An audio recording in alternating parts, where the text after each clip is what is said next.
when I started Sightline, it was like, it's almost like you take the shackles off and you just go all in. Well, it's great to be back on the Remote No Pressure podcast. We're on episode 3 already, Bill. Hard to believe it's been 3 already. That's pretty wild.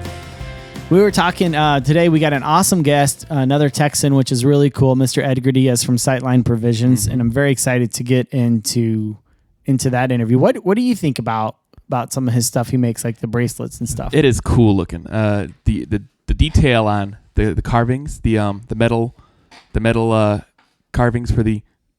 I got nothing.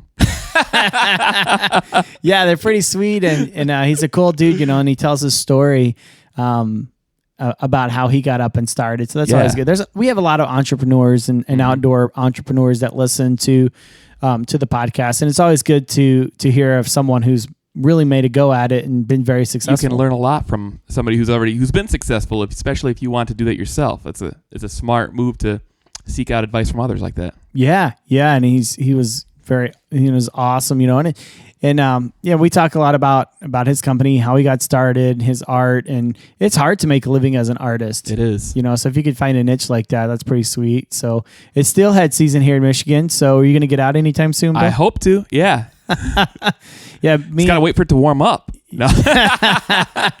Exactly. Like 6 months, is it? Yeah, 6-7 months. We should be starting to warm up a little bit, and then it gets cold. The very next day, it starts to get cold again. Not really, but feels like it. But we talked. We've been talking this week and reading over them bringing the grayling back to Michigan. What do you think about that? That would be amazing. They said it's still got some time before it happens, but yeah, that's exciting. How long has it been extinct from Michigan? Since the 30s? Yeah. That was the last one caught in Michigan. What was the name of that? Was it Beaver Creek or something like that, or Otter Creek? The very last one of them animals. Yeah, one of the. So I mean, it was a large rodent creek. The large rodent creek, just south of the UP. The UP, just south of the UP. Somewhere south of the Upper Peninsula in Michigan, there is a large rodent river. No, but I was thinking that was when the last grayling was caught, and I was thinking, what would it be like to be that guy? You're at home, like catch and release wasn't a big thing back then. Yep. And you get home, you're like frying this thing up, and it's the last known grayling in the state of Michigan. I mean, it's not funny to laugh at, but it is kind of like, we're bringing it back. We're making a comeback. We're making a comeback, baby. Yeah. So they're talking about bringing an eggs from Alaska, right? Yeah.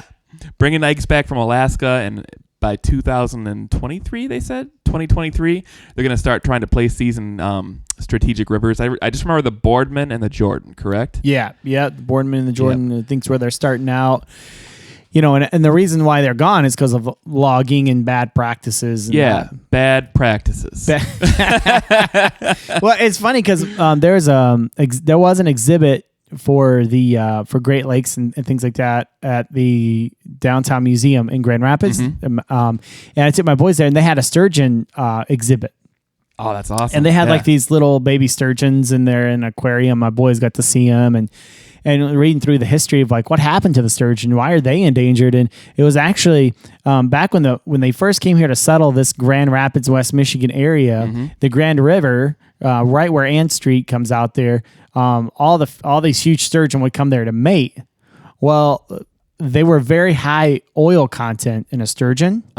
So instead of using logs or coal for their trains, they would just capture a bunch of sturgeon and use them as fuel for their trains. Oh, that doesn't sound wasteful at all. That's unbelievable. I hope they also ate them. I don't know. Is that good meat? I don't know. No, I've never had sturgeon. No. And if you have, you better not tell anyone. No, but it was like, I couldn't believe that someone would do that. Like in 2018, no one would say, I think we should probably catch all of this type of fish because they're kind of oily, and let's just use them as an energy source. Let's throw them in our cars. It's unbelievable. I can't. My biodiesel. Like Back to the Future 2, right? When they had the garbage food processor. Oh, that's right. Yeah. What was that? The Mr. Food. Or Mr. Food. Or something like that. As soon as you said Back to the Future 2, I immediately thought of the hologram shark at the beginning, or at the. Oh yeah. But I'm talking about the food processor that the DeLorean ran on from the future. Was it called Mr. Food? something along those lines. It's like by the Mr. Coffee Company. Yeah. Man, you're taking me back in time there. Back like, yeah. So I tell you what, we're probably going to get emails about it. So if you know the name of it, if we're totally wrong, shoot us an email, jefft@remotenopressure.com, and tell us the name of it. But I think it was Mr. Food. Mm-hmm. I tell you what, if you send us the name of it, the first 5 people to send us the right name, we'll send you a free decal from That's Remote a good No deal. Pressure. Yeah, that's cool. So if you like those sweet Sasquatch decals or whatever, just send us the appropriate name of the garbage disposal in the DeLorean from Back to the Future 2, and we will send the first 5 right answers a free decal. And we are going to look it up. As soon as we're done here, probably, we're going to look it up. We are going to look at. We're not going to take your word for it. Yeah. It's going to have to be the right answer. We're not that trusting.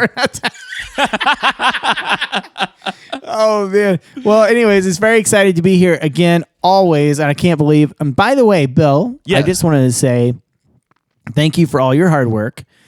This, accountant Phil called me this week, and he's like, "Dude, the sound quality is so much better for season 2 than it was season 1." That's a compliment. Thank you, Mr. Accountant Phil. Mr. Accountant Phil. So I just want to say thank you very much, Bill. And if everyone was here listening, we'd say let's give him a hand, Mr. Bill. But anyways, thanks for all you're doing, Wild Bill. You're really making a huge difference on the podcast. Mm-hmm. And thank you guys so much for listening every week. And we're so excited to bring you another episode.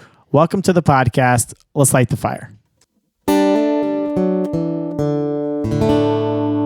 Thanks a lot for being on the show. I really appreciate it. Yeah, well, just so you know, this is my first podcast ever. So really, I've had a few people ask me, and I don't know. If you know me, if you get to know me, you know I'm not shy. It's just, I don't know. Just first of all, I don't like the sound of my voice, which I know everyone has the same issue. No one likes the sound of their voice. But no, it's just one of those things that, for the most part, I didn't really think I had much to talk about in regards to where I'm at and what I'm doing and how I've gotten there. So I appreciate the interest and accept the fact that I have to start doing this because that's the whole point. You're growing a brand. Right. You have a dream and you're actually doing something with it. So.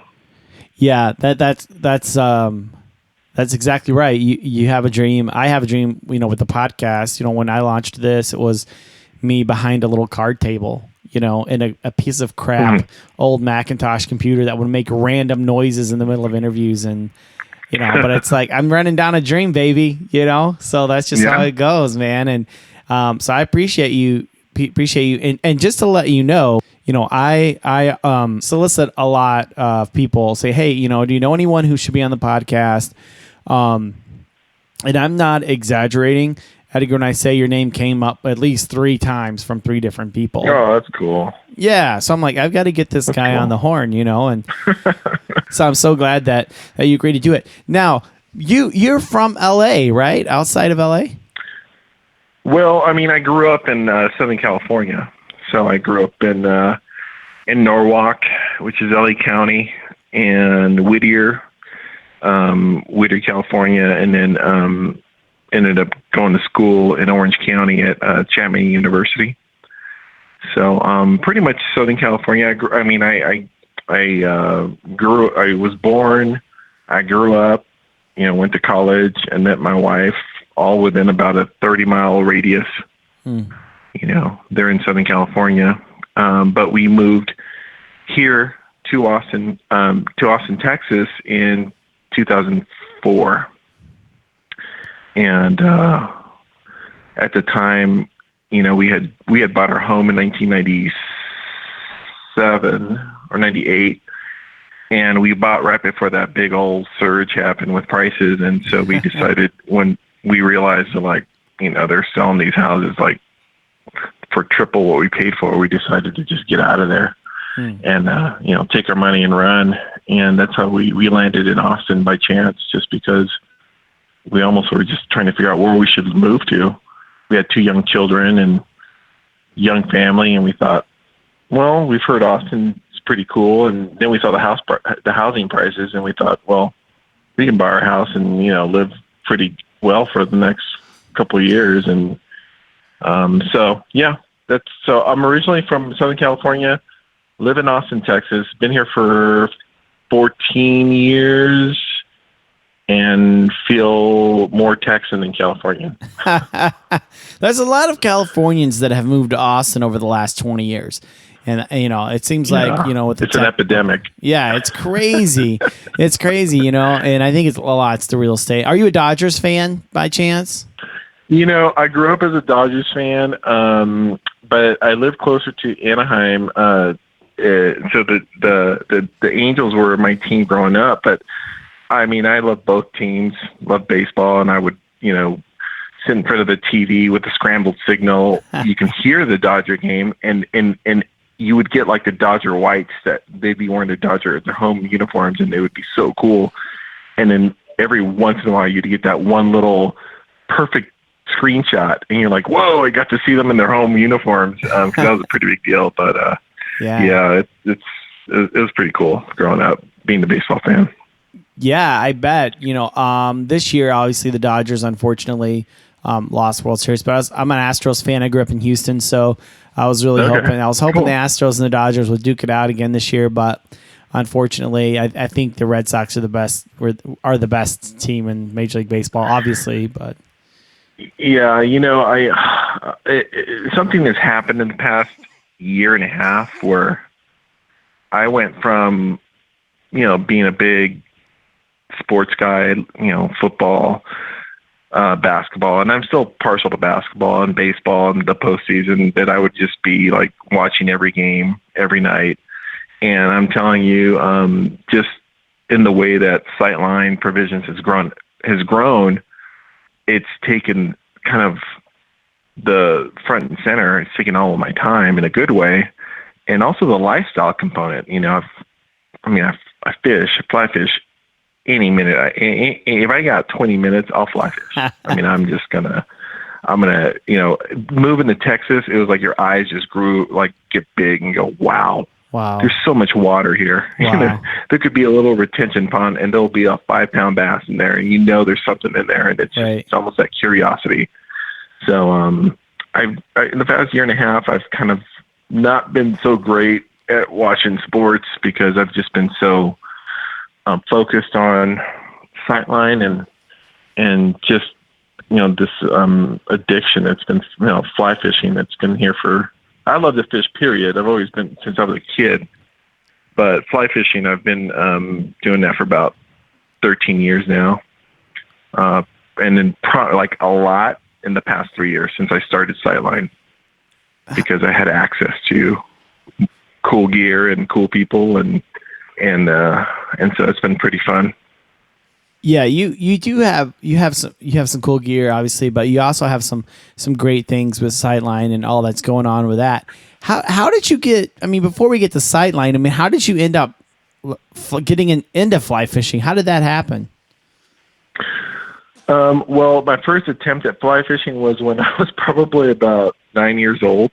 I used to watch Jimmy Houston Outdoor, watching these cable channel shows that I can't even tell you exactly what they were, but like Roland Martin and, sure, like I said, Jimmy Houston. And I think, it's one of those shows that they might have featured a fly fisherman, and it would seem really cool. And I really loved trout. That's what, growing up in LA, in LA County, you had to drive to go find some trout, unless you went to Anaheim Lake, which was stocked, and you just go and catch them in there, or El Dorado Park in Long Beach. But I had this fascination of fly fishing, and I thought it was so cool. And I don't know where I got a rod from. I can't even tell you where I bought it, but I was probably 9 or 10, and I would go out there and try to fly fish. And within about 10 minutes every time, I'd end up putting a salmon egg hook on there and a piece of steak, and just start catching bluegills with my fly rod.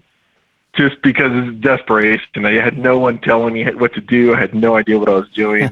I can't even tell you what made me want to get a fly rod. But, other than that, I was always looking for the lightest spinning rod, because I just really like the fact that you can have a nice little rod, and, every fish you'd catch would feel like a lunker. Wow. So, after that, I didn't do any fly fishing until I moved to Austin and discovered the Guadalupe River, right below Canyon Lake, and that's our the southernmost trout fishery in the country. And at a barbecue, someone was telling me there's rainbow trout right around here, and I looked at him like, there's no way there's trout here. And it's like, yeah. He took me 2 weekends later, and it was we have a it's a trophy zone where pretty much fly fishing. It's one of those areas where GRTU stocks, and I was just hooked. I just thought, because I was fishing like crazy to begin with, just with a bait caster and a spinning rod. But I started fly fishing a lot more, and then would take my fly rod with me on trips, and I would try to fly fish. And I pretty much taught myself, and not that I'm any good, but I pretty much just learned just by watching others and a few people I got to know very casually. I started kind of learning, but I would say in the past 3 years, it went from like a 1 to a 9 in regards to my knowledge and understanding what I was actually doing. Wow. Wow. It's been pretty cool. Like, you're telling me that you just started because it's like this draw to it. Kayla, we had her on the podcast, episode 2. I'm sorry, season 2, episode 1. She just kind of took it up because she felt a drawing to it. I myself, it was the same way. It's like, okay, I just want to do this for some reason. I don't want to call it like a calling, but it's almost like a spiritual thing that just kept drawing me to it. Did you experience the same thing? I mean, I would say with fly fishing for sure, there's a draw, there's a connection to, like you were saying in that podcast, there's a connection there, and it's not just about catching the most fish. It's not just about filling your freezer up, and there's nothing wrong with those things. I personally, I don't like fish. I don't like to eat fish, so I'm like the perfect fisherman. 'Cause I'm always catch and release. Unless, now that I've gotten older, I really do have acquired a taste for white bass and for redfish, So even though I feel bad taking one out, it's still really good because, you bring a redfish home and have some ceviche. It's pretty awesome. Yeah. But I think that personally, I don't know what it is about fishing for me. I've always been addicted to it. I would read those there's these little books, golden books, and they would have all sorts of topics. And my fishing one was just like dog-eared and just worn out. And I just fantasized about like, wow, I just want to go catch a golden trout. I lived in California and I knew they were in my state. Uh-huh. I still haven't caught one, but I mean, it just drew me in. And so kind of like what Kayla was saying, you can nerd out, you can just go and have fun, or you can totally there's different angles to this sport that can be appropriate for different sessions or reasons, and also for different people. So yeah, I mean, I think it's pretty awesome to be able to kind of lose yourself for that time on the water and not necessarily be, like you were saying, the meditation factor to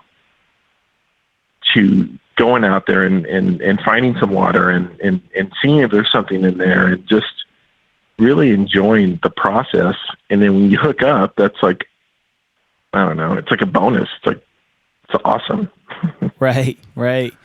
Yeah, it is crazy. It's another level, today, actually, I took my wife fly fishing for the very first time today. Yeah. And she's like, wow, this is pretty amazing. And I'm like, I know. 'Cause my whole life is like fly fishing. I fish on the way home from work. I have a podcast. I'm constantly talking to people about fishing. There's stuff that comes in the mail all the time about fishing. And she's like, I need some outdoor time. I'm like, let's go fly fishing. And she's like, wow, that was pretty epic, but she's a very detail oriented person, so yeah, with me, like he sounds like my wife. You're usually She's very detail oriented. You marry the opposite of what you are, or so I've heard. Exactly. So I like fly fishing because I'm not super detailed. And I've got kind of an ADD personality, so I'm constantly moving in the river, throwing a bobber out with a worm under it and just sitting there for hours. Like that's not going to scratch the itch that I have to move, So for me, it's like completely different. But this just like being a hobby and something that you're obviously very passionate about. What inspired you, or what motivated you to start Sightline Provisions? Well, I'm going to make this really quick, timeline-wise. I became a full-time artist in 2001.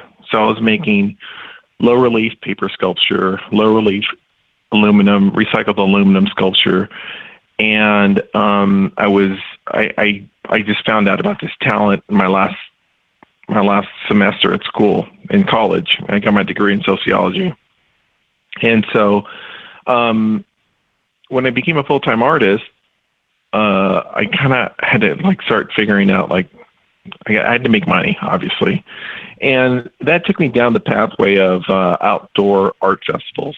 So I would end up in living in Southern California. There's an outdoor art festival every weekend. Sure. So I kind of grew in that area, and then eventually I started going to Palm Springs, and I started going to San Francisco, and then pretty much I started doing shows regionally. And so, when I moved to Texas, that took me to the center of the country, basically, and I continued to do this as my full time, which can be very lucrative and to be very good if you're making work that people want to buy and that they can afford, and also getting into the best shows possible. So basically I did that till about 2015. But to back up, in 2010, I started making leather cuffs made. I would take an antique and I would design a leather cuff around the antique. That brand, or that company, it was called Vintage Wear, Ware. And so I started getting into some high-end leather cuff making, and some of these pieces would range up to $800. And I would do the same thing, go to show to show to show, and make my living that way. What happens with that is you start getting older, you start getting crankier, and things hurt a lot more. Right. When you have to drive 12 hours to St. Louis or wherever, and then you have to set up your booth, and then you might endure a storm on your weekend of doing outdoor shows, and it got old quick. And so I was just trying to figure out a way to create a product that would kind of tie in my passion for art, but also make something that could be sold in a retail environment. And I scratched my head for years and years and years trying to figure out what the combination was. And so in 2015, I was in Jackson doing an art festival there, and kind of had this idea that, I discovered a laser cutter, like someone that could cut with a laser into metal. And I just thought, well, maybe I'll just make my own designs and kind of water down my leather work and kind of make something that's more, something that everybody could buy and everyone can sell.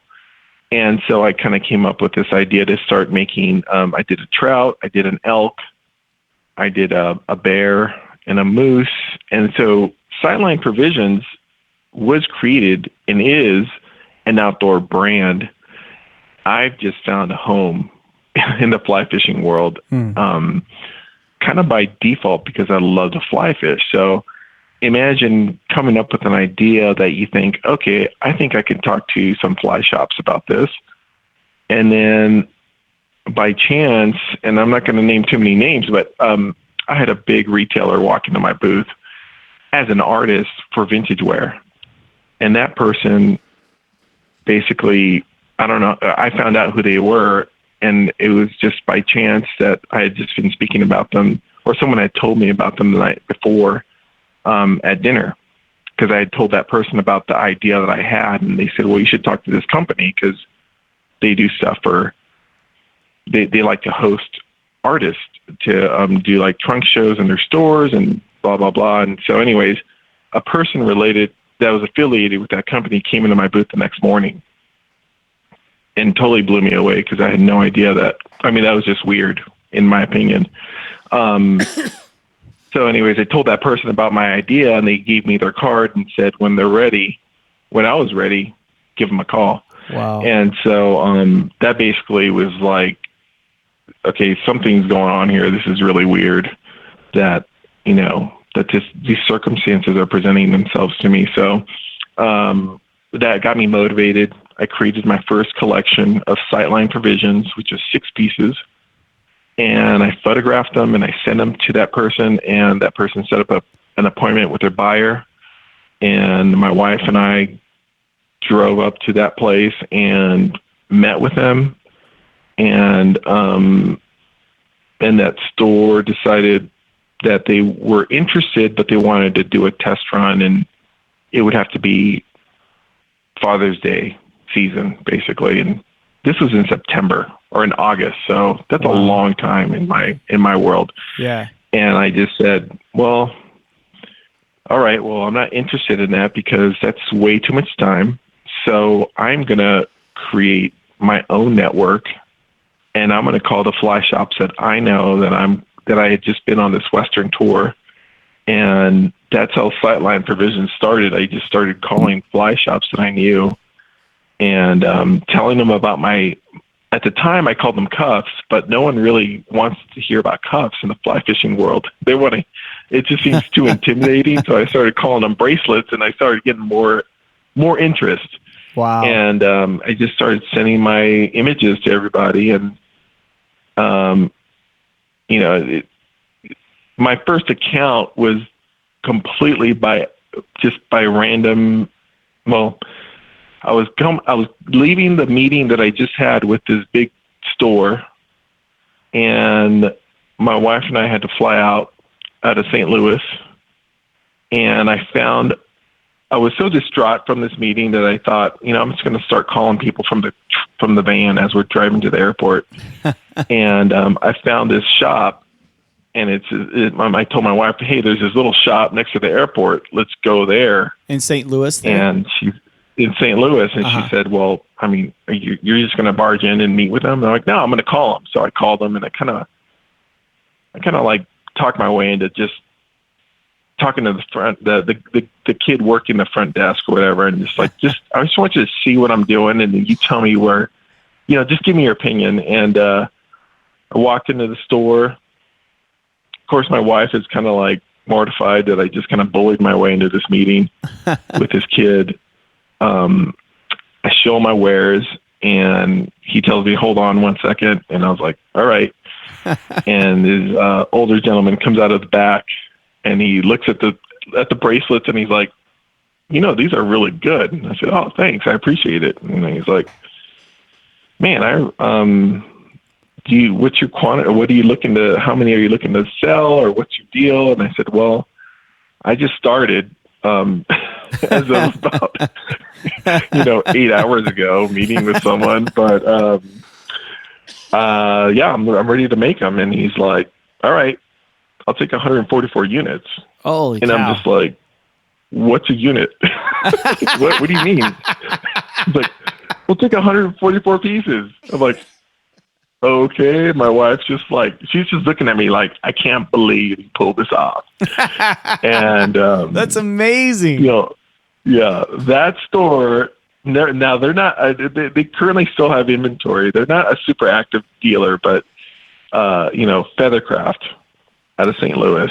Yes, was my first account. And I looked at him, and I looked around. And I said, how are you going to sell that many pieces? And he hands me a this just shows you how much of a novice I was in the fly world. He hands me his catalog and says, I got an international catalog. And I'm like, oh, all right. And I swear to God, we were driving to the airport. I had the biggest smile on my face. My wife was like, I can't believe you pulled that off. You know what? I've been to that fly shop, and there's not much to it, really. I thought, because the catalog, I'm thinking this place is going to be like unbelievable, even though there's no water in St. Louis.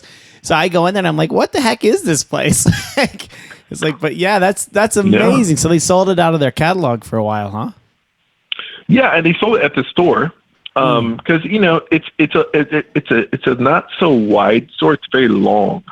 Yeah. So it's got the storefront, but then they've got obviously they send everything out from their warehouse there. Mm-hmm.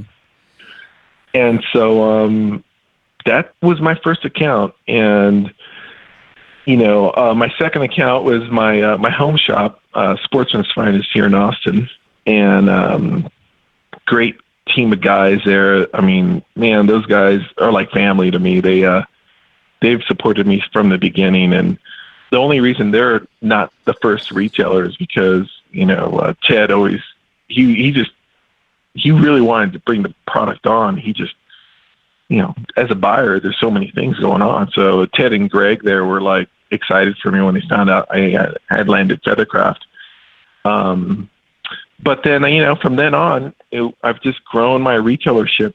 Currently, we're at, between 100 to 105 retailers all over the world, which blows my mind. When I slow down and I think about it, to have a Alphonse Fishing Company and to have Jurassic Lake down in Argentina, and then,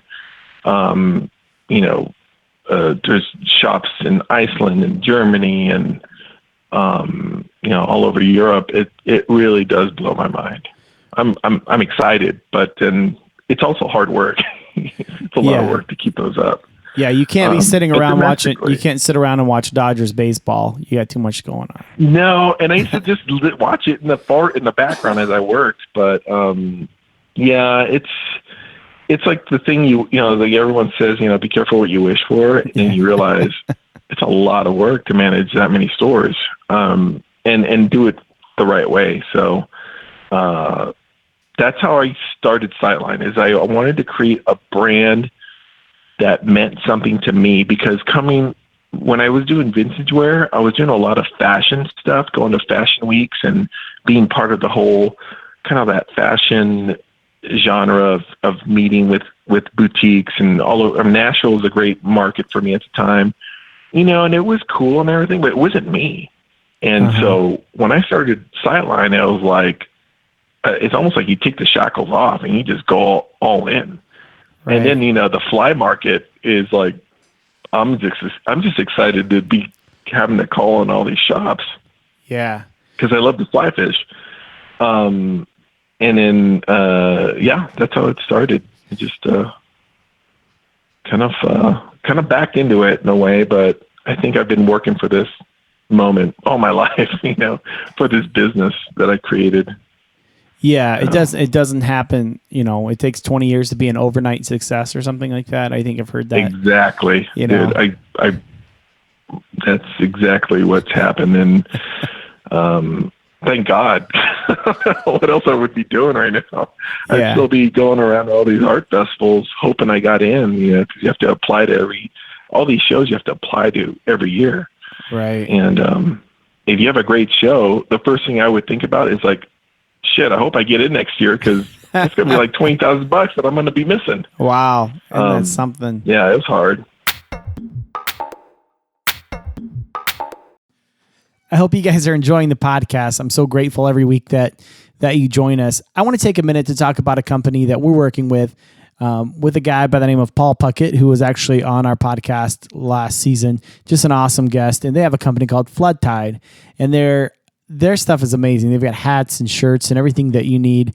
And I know that the Christmas season is coming up, and I know, there's lots of stores around, and you can go to here and there and everywhere and get all kinds of stuff. But who wants to buy something that looks like everybody else's?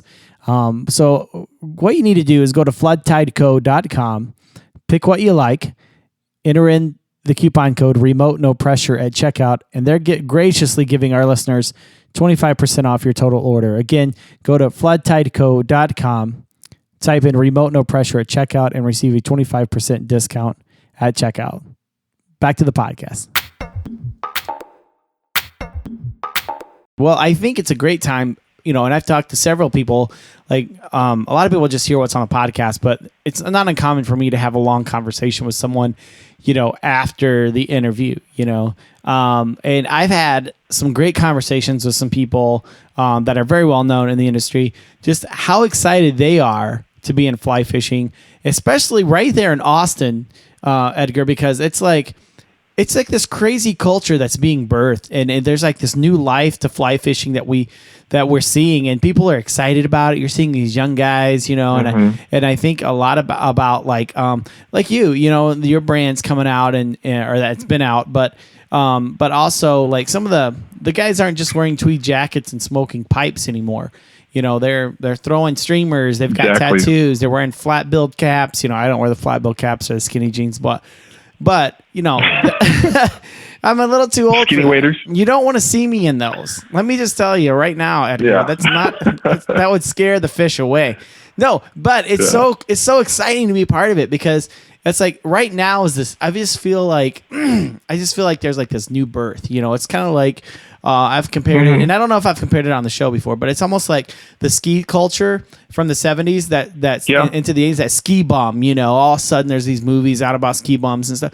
That's how I feel that fly fishing is right now. It's like it's hip, it's cool, but there's this like crazy drawing of people that are just coming from everywhere that are like, yeah, I fly fish, and it wasn't like that 10 years ago. Yeah. No, and that's exactly when, you know, like I said, I started in like, you know, really casually fly fishing about 12 years ago, and you know, we all had vests, and you know, the waders were like, they're like, you know, circus tents. It felt like it to me, you know, and yeah, like you said, it was an older demographic, and I just love to fish, so I didn't really, you know, I can mix in with anybody. I can just hang out and just chill out and not really worry about, you know, if this person's too old or too young or whatever. I just, you know, if you're talking fishing, I'll just start talking with you. And what I was blown away by when I first started Sightline in 2015, I was like, well, shoot, I got to start an internet, like Instagram. Sure. Because, you know, I had done Instagram for about 5 years with vintage wear, and it wasn't really that successful for me. I was just like, okay, I just got to do this. I'll tell you right now, I mean, for as much backlash that social media gets, which is totally justified in my opinion, I would say that the only reason that I've got 100 retailers and that I have grown the way I've grown in the industry is because of Instagram specifically. And part of it is you've got a portal that allows you to really show off what you're doing. And it doesn't matter if someone's in Bosnia or China or Argentina or, you know, Whittier, California.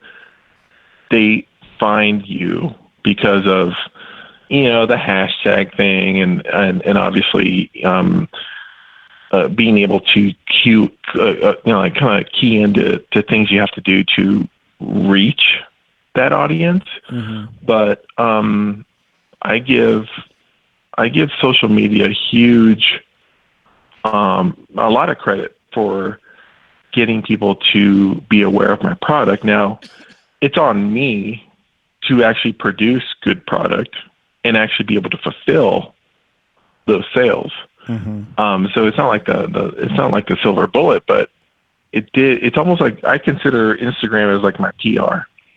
And so, you know, when I went back to to get back to that 2015 Instagram realization is all of a sudden I was looking at all these people that were Instagramming about fly fishing, and they weren't all old men wearing, you know, smoking pipes or whatever, you know, with tweed jackets. They were everyday people. Right. And they were like just enjoying it. And for as much harm as social media has done to fish in general, because obviously there's times where you have people abusing that side of things with, you know, like keeping fish out of the water, you know, just doing a trophy shot over and over. And I also think it has brought a lot of awareness to, you know, our natural resources, which is great, you know, because as anglers, you know, we all have responsibilities to really do our best to conserve our natural resources, but also make other people aware of what they have and not to abuse it. So, I've probably gone on a tangent here, but I agree with you. It's a cool thing. People are enjoying it. Just like you had mentioned yoga in that episode with Kayla. I mean, there's things that everyone's going to key into and are going to gravitate to, but I definitely see fly fishing as one of those sports that is going to become like a really interesting experiment. Like people are actually going to want to do something either outdoors, and you're not necessarily just, you're not hiking. I think of it as hiking underwater because, you're always waiting. Yeah. And, it's just I mean, I guess of course I'm partial, but I just think it's just a great sport. It's really, really fun and relaxing, and allows you can go at your own pace, right, and still be one of the boys or one of the girls and just talk about fishing. Right. So. And what I found too, I found the culture, our tribe, right? Our fly fishing tribe. Mm-hmm. It's like the nicest people, and they're so excited to share, what they've done, and they're so excited to help you. It's not like, no, this is an old boys club and you better stay out. No women or no, it's like, heck yeah, let's do this thing and let's go there. And I had asked a person before, and I don't remember who it was. But I'd asked them, I was like, why do you think that, fly fishing had such a snobbery about it for so long like this? It wasn't accessible. It didn't feel like it. It was like, oh, only like rich white old men fly fish, And they brought up to me like, well, a lot of the fly fishing culture came from like England, or where there was no public land.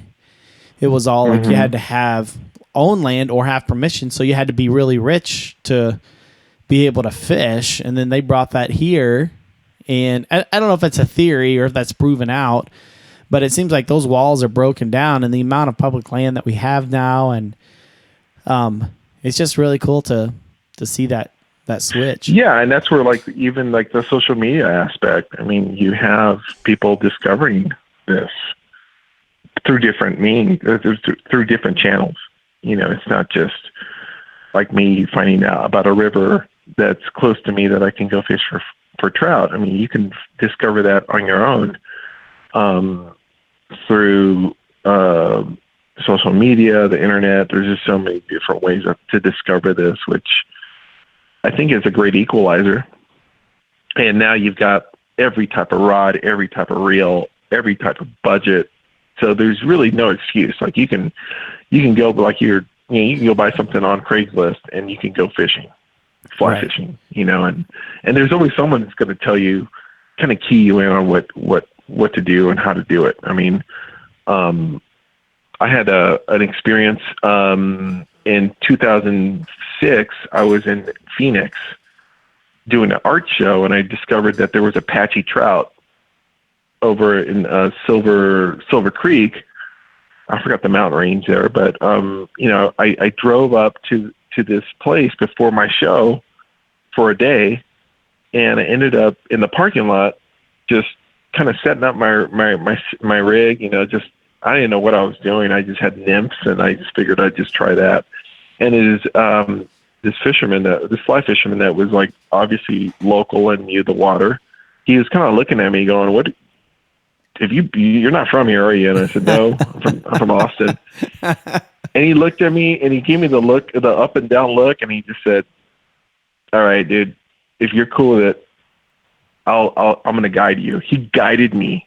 Wow. For the whole morning in the trophy section of Silver Creek, fly fishing for Apache trout that were like 2 feet long. Unbelievable. They were monsters. Unbelievable. And I mean, in what sport and in what culture is someone gonna tell you out of nowhere, you know what? I'm gonna show you. I'm gonna have you experience this through my eyes, and I'm gonna coach you through this. I mean, the guy didn't know me. He just met me in a parking lot. He just looked at me. He just was checking me out, going, "Dude, just stick with me." And he tied my flies on. It's the first time I understood like a stimulator and a the dropper, all these things that I had no clue about. And that day we did not hook up in that trophy zone, but I saw some fish that were just humongous Apache trout. Wow. And around 12 we were done. He walked me down and he said, all right, I think we didn't catch any fish, but you know what? Just walk down to that bank right there and you're going to catch it. You're going to catch an Apache. He was absolutely right. It was amazing.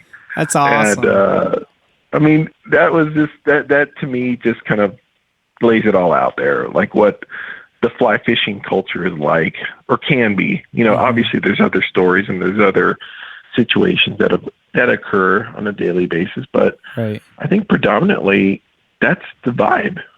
Right. Yeah, it's really cool. It's really cool. I mean, it's so open and people are just, there's crazy people in every sport, and anytime you're talking to the general public, I mean, there's going to be people that are kind of crazy. You know that you've done art shows before, Oh yeah. But and for the most part, I mean, I've had nothing but great experiences because, starting this podcast, I didn't know anybody. I didn't know one person. And what was kind of funny is I've interviewed some pretty well-known people, and I didn't know they were celebrities or like that. So I didn't get like nervous because I didn't know. I was like, oh, this is cool, Exactly. But they were just like so cool to, I would just go through and just ask people, hey, would you be interested in coming on a podcast? And it didn't even exist.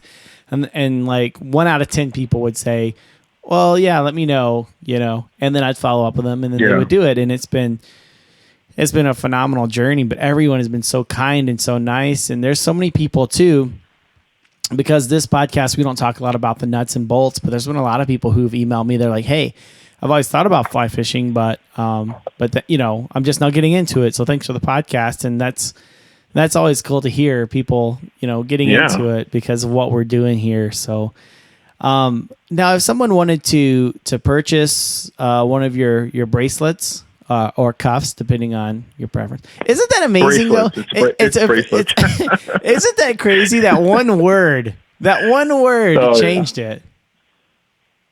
Well, it just allowed people to feel more relaxed and go, all right, talk to me a little bit more. Like, send me an email. And, you see leather cuff, you think of biker gang or just like a rocker type setup. And then, obviously the fly fishing consumer for a lot of these shops are going to be not that demographic. So you say leather bracelet, it's kind of like, tell me more.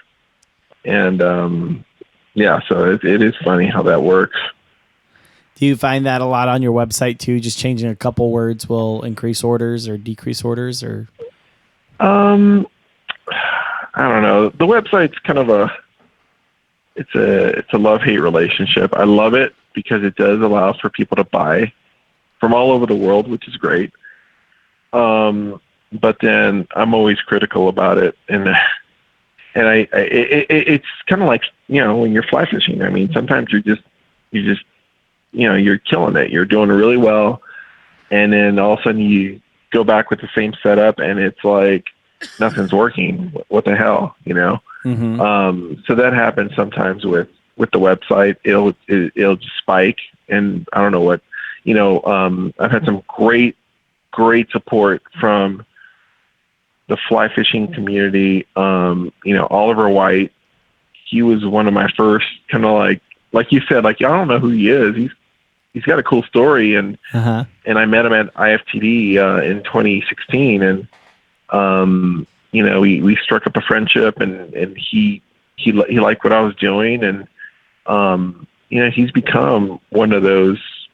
Like, I don't even call him an ambassador because he's a really close friend and advisor almost for me in the fly fishing world, and just by him introducing me to other people, that elevated my I don't want to say my status, but what people would give me a second look. And but then also you've got the everyday person that just loves what we're doing with Sightline, and that creates an energy that it's hard to quantify. So like, yeah, you know, the website, it does allow for people to find me and find what we're doing and see new product. But honestly, I've got so many things that I'm doing on a daily basis that I couldn't tell you what's working and why. All I do is make what I make, and my assistant makes what she makes. And that's the formula as it is right now, is just creating the product and making it the best we can. And it's been working. It could definitely get better, but I'm pretty happy with where I'm at. You know, if you would have told me 3 years ago, I'd be, you know, talking to someone on a podcast, in an interview, talking to you, you know, remote, no pressure, Jeff Troutman, talking about my 100 retailers, I would have been like, sign me up. That sounds awesome. But awesome. You kind of grow into it, you know, you just grow into it. And like I said, you have to just stop sometimes and go, holy shit, man, this is awesome. I can't believe I did this. And it's not even, and in my opinion, I'm not even close to being done. Uh-huh. I don't want to be close to being done. I still want to grow, you know. Sightline, you know, I've made my impact in the fly fishing world to some degree. But like I said, it's an outdoor brand that I think can definitely gain more popularity in different aspects of the outdoor world or the outdoor market. And so that's what I just keep striving for. But it always goes back to fly fishing, because I love to fly fish. Yeah. That's amazing. Well, thank you very much for hanging out with us. If someone wanted to check out Sightline Provisions, obviously they can request it at their local retailer. But also, how would they get in touch with you or find Sightline on the internet? So they can go to our website, which is the 3 W's.sightlineprovisions.com, and on the website you'll have where you can find us in person. So like if you live in Calgary, you can go to, you know, there's a fly shop there, Outfly Fly Fishing Outfitters. If you live in Dallas, you can go to Tailwaters. I mean, they can find the retailers that they can go check out our work in person. And again, one thing I forgot to say is, you know, we do make everything here in Austin, Texas, in the studio, wow, which to me is really important. You know, we have introduced a new collection, the Thin Line collection, which is a sterling silver and soon to be brass offering of what we're doing in a thin version. Those are being made still in the U.S., but they're not made here in our studio, but I am designing them and working on them. But everything that people buy that is like the leather bracelet, leather Yeti cuff, that's all made here in Austin, Texas, here in my studio. And so that's another, you know, and we really work on our quality and our execution. So anyways, to get back to your question, find us on sightlineprovisions.com. Instagram is at sightlineprovisions. And yeah, I mean, that's pretty much where you guys can, anyone can find us. And, you know, I try to answer every email, and I try to answer every DM, and I do my best.